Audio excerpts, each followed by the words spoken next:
a few moments, you're going to hear from those that are doing coding, drone leagues, the arts, as well as robotics. This section, we're going to talk about the arts, part of STEAM. And with me is DJ Mickey Breeze. How you doing today, Mickey? I'm all right, Michael. You're doing just fine.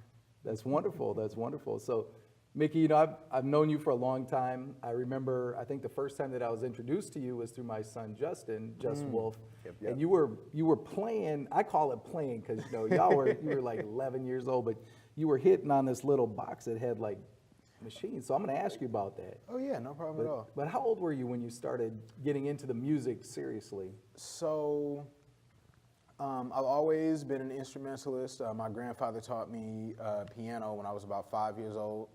I started doing music production on a little game system, a PSP, at about 8. And then I started getting seriously into DJing and heavily into music production around 10. Okay. Yep. How did you get the equipment, or how did you get inspired to do that? That's always fascinated me. I was always a real antisocial kid. Like, I didn't do sports much, or I wasn't like a mathlete or, you know, a real chess club person or anything like that. And I didn't really do video games either. But out of sheer irony, my older brother and my mom bought me a PSP, a game system, for my 8th birthday, and I wasn't as hyped about it because that wasn't much of my interest. But I ended up finding weird production software called Beaterator. It was made by Rockstar Gaming and Timbaland, the producer. Okay. And I started tooling around with that for like a good 2-3 years before I actually got like my first laptop and just broke into, you know, more heavy music production and things like that. The DJing aspect came from wanting to actually perform my stuff. My grandfather was more of a natural musician and everything like that. Used to play a lot of concerts for places like Juilliard and Orchestra Hall, and you know, very abroad. But big time. I was more into the performance aspect of it and creating something around just one instrument. So yeah, around about like 8 or 9. Since my brother bought me a video game inadvertently, I had to figure out something to do with it. You know, I couldn't just waste it. So here you are now, age 17, Yes, as I indeed. understand. You've been DJing across many, many different, everywhere I pop up, and you're all over the internet, you're on my Facebook feed. Yes, indeed. So tell me, what does a young person need to do? I know you had the opportunity to get a gaming system, you had some equipment, but how can the regular kid get to where you're at? That's ultimately what we want to do, is the technology, and, you know, what do they need to have to really kind of get started to get to where you're at now? Well, primarily a big PSA to kids and parents alike: support is definitely needed. A lot of what I see from kids who want to start out on a musical career or some sort of artistic journey, what they're lacking in is support, and it doesn't necessarily have to be money, but, you know, just the security and assurance to know that whatever you do, someone is backing you. Like, my mom was a very huge support for me. She was your momager. I Yeah. remember some code word that y'all Yeah. had on her business, momager. Yeah, like mom manager. Yeah, my mom was Shout out to mom. Yes, indeed, Mama Breeze. My mom was a huge support for me when I was younger, in giving me the tools that I needed or letting me work for what it was that I wanted. But primarily, you would just need a lot of motivation and consistency in order to go after what you want. Like, a lot of times I would get producer's block and, you know, a bunch of different projects that might not go my way, but consistently creating, you know, finding the resources somewhere, whether it be at school or scraping up money from savings or birthday money and all that type of stuff. It's just, you take what you got and you keep pouring it into what you want. Sure. And another thing, like Prince, I mean, one thing that always resonated with Prince was not everybody is necessarily going to like your music. Right. But as long as you like your music and you can groove to it, that's the main thing. And right? that's exactly it. Yeah, in the beginning of my career, I mostly started tweaking around with making remixes of more popular songs. You know, I've always been I've always been an old head. Mom raised me on Marvin Gaye and Stevie Wonder and Funkadelic and Oh, just yes. Bootsy Collins and so much old school stuff that like I never really fell into the mainstream. You know, I barely listen to music with lyrics in it just because I like how the producers interpret like instruments and expressing themselves without words. Sure. But I kind of I kind of broke into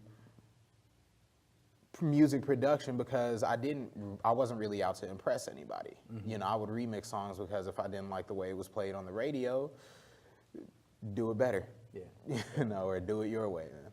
Well, we certainly wish you a lot of prosperity. Now, tell me this, what school do you go to? If I understand correctly, you go to a studio that encourages the arts. Oh yeah, I go to high school for recording arts. Okay. Here in St. Paul on Lexington. They do hone a lot of your creativity. I have been making music since long before my high school years and everything like that. I bounced around a little bit before I landed at HSRA, and primarily what it was I had my art form. I came to the school already performing and getting business and getting shows and things like that. But it opened up a lot of opportunities for me to travel and collaborate with a bunch of different artists and all the resources that they have there with the studios and the equipment and all of the instructors and everything who teach about music theory and chord structure and things like that. So it was really a dope space and place for me to be as far as either A, wanting to manage my music career or B, evolve in, you know, my production skills.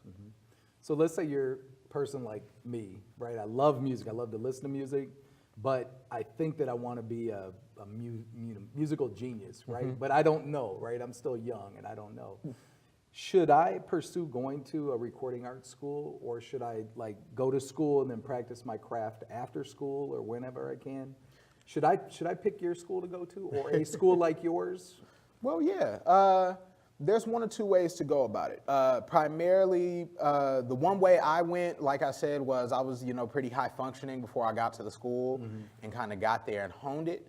Or you can start from someplace like that, which means like you're gonna have the support of all the staff around you and everybody who wants to mentor you and things like that to get to where you want to go after school. But the one thing that I try and pride myself on, or the one thing that I do try and hammer home as far as like what people ask, or like how do I know this and that and the other, is just researching on your own. You know, I've done a lot of research from home on hip hop history, production arts, all the different softwares and stuff that I can get into, and then I kind of bring it back to the school, because a lot of kids come there with the idea or the impression that we're just gonna automatically make you this big, famous, artistic genius and everything like that. But what it comes from is just diligence in focusing on yourself, regardless of if the school is there or not. Like I always try and tell kids that if you can't get the recording time at school and you gotta go somewhere else, or you need to work something out at home and everything like that, you know, it's a tool, but it's not your primary way of learning. You know, always research on what you wanna do and reapply it, and then just use schools or use research and use everything that you have as a builder or a foundation.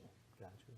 So last question I'll ask you, what advice would you give to anyone wanting to get into the industry, lessons you've learned? As far as the industry, I would say, one, remain independent.